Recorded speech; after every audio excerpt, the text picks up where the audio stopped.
For the men's 1,500 meters, here's Don, Andy, and a special guest.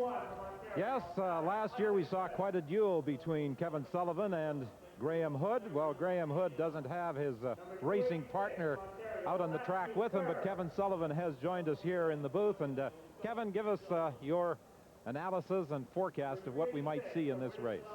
Well, I think the favorite has got to be Graham Hood. He's come in. He's a Canadian record holder, and he's run two really fast, a fast mile and a fast 1,500 this year, and a Canadian record in the 1,000.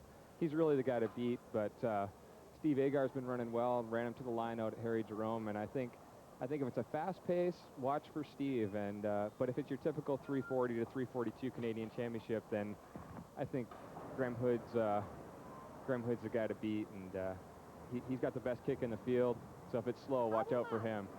Well, there was a little bit of controversy regarding Agar because he's from Dominica, and he is going to run for Dominica in the Olympic Games, and he has achieved standard, and as a result is eligible to represent Dominica, but he is also a Canadian citizen and eligible for the Canadian Championships. Yeah, it's nice. If he runs for Dominica, then it leaves a couple of spots open, which would be nice, because I think there's a couple of guys looking for standard today.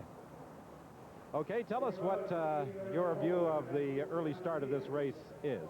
Right now, it looks like it's gone out fairly quick, about 28, 29 seconds for the first 200, so they're on pace to go after standard.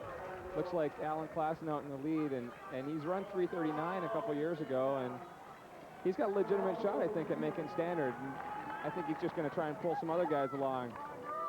In the semifinal, we saw Graham quite content to run at the back of the pack for about 2 3/4 laps. Do you envision him doing much the same thing here in this final? I think he's going to try and stay a little closer to the front, stay out of trouble. You just don't want to take the chance of falling in the Olympic trials. And as he stays out of trouble and he stays near the front, he looks really comfortable right now.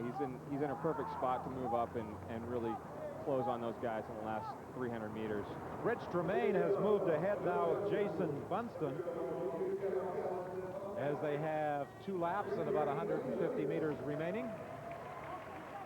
Still on a pretty quick pace here. Looks like they're going to come through around 128 at 600 meters. You can see Hood moving up on the outside now. Looks so relaxed. This has got to be a really easy pace for him. He's already run 3:36 this year. But Alan Klassen looks good, and so does a couple other guys in there. There's a couple of young guys in the field right now, Jay Cantin and Steve Bogner. Both are up-and-coming high school runners, and they're looking to make a mark in this race. But Graham Hood looks really relaxed back and forth right now. And it was about this point in the heat that he decided to make his move going down the back straight, and it appears as though a similar strategy is unfolding here. You can see Graham's going to the front now. He's not going to take any chances, it looks like. He's just going to get on Jay's shoulder and wait until a lap to go. And he still looks very relaxed, and I can't really see anybody challenging him right now. He's moved up on Jayson Bunston. They have just over a lap remaining. Still on that about a 3:58 mile pace, so they're running fairly quick, but not fast enough to make that Olympic standard for those guys back in 4th and 5th. Steve Agar is right behind Graham Hood at the bell. Steve looks very relaxed too, and may end up giving Graham a good run down here. I still think the pace is a little slow for probably Steve's liking. I think he'll run better off a fast pace. Bunston trying to hang on, but now Graham Hood going down the back straight, 300 meters remaining, has decided he wants to take the lead, but Bunston is not going to give up that easily. This is really surprising. Bunston, more known as a 5,000 runner, is really trying to give him a good race here, but now Hood, look at how he looks so relaxed in his face and his arms. Nobody's going to catch him now. He's got too much of a lead. So Graham Hood is going to come off the turn in control of the race. 100 meters remaining. The battle for second place. Here comes Agar going past Bunston. But it is going to be Graham Hood. One quick glance back to see what is happening, what is evolving behind him. But there is going to be no catching Graham Hood as he claims the 1996 Canadian 1,500-meter championship. Steve Agar races up to finish in second place, and it appeared as though Rich Tremain got third. 3:48 the time for Graham Hood.